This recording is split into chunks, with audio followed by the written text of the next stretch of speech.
support. The maestro, please!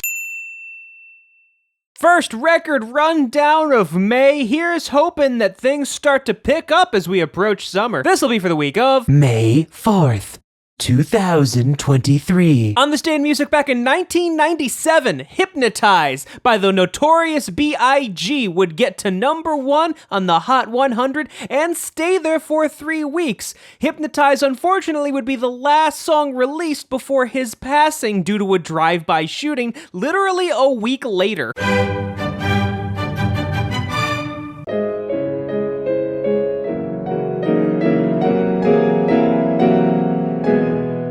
Yunchan Lim's first charting album, his first on Decca as well. It's good to note that he actually has a record right now, being the youngest person to ever win the Van Cliburn International Piano Competition at only 18. Don't mean a thing if it ain't got that swing. A handful of new jazz albums popped up on the jazz charts, but none of them got into the top 5, though one might, and it will be an interesting one to talk about if we do. Singing.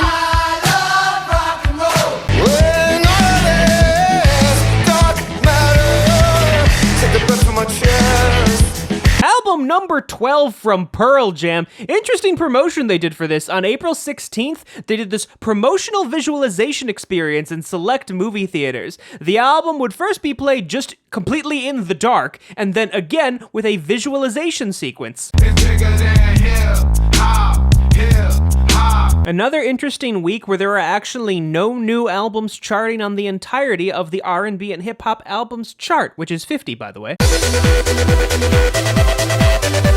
I know Fred again has a new release. Let's see if it gets up to the top so we can talk about it. And now I need some help from the maestro, please!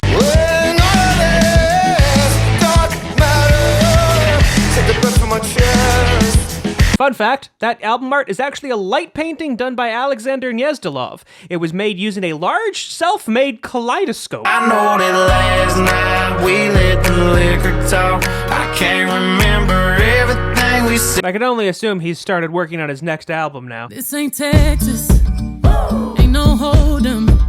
So lay your cards down, down, down. Oddly enough, there must be a discrepancy with the metadata for the track My Rose, because on the CD version, when you put it in certain places, it actually lists it as Mr. Sir. We don't trust you.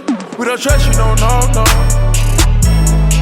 We don't trust you, no, no, no. A little surprised that this one stayed on here, but We Still Don't Trust You got bumped out of the top 5 by Pearl Jam's Dark Matter. That being said, I fully expect it to come back, and we'll have another week where we talk about both albums. Straight from the tortured poets department. I think some things I never. To absolutely no one's surprise, and you'd already know this if you watched last month's pop analysis, but 14! She has the top 14 spots on the Billboard Hot 100. By the way, all the tracks from this album, as well as the deluxe edition, charted. All 31 of them, all in the top 50. But right now, she has the top 14 spots on the Hot 100, leading with obviously Fortnite. So I encourage you to listen to both Pearl Jam and Yunchan Lim. I would encourage the same for Taylor Swift, but let's be real, she doesn't need any of my encouragement. And now I need some help from the maestro, please! Maestro,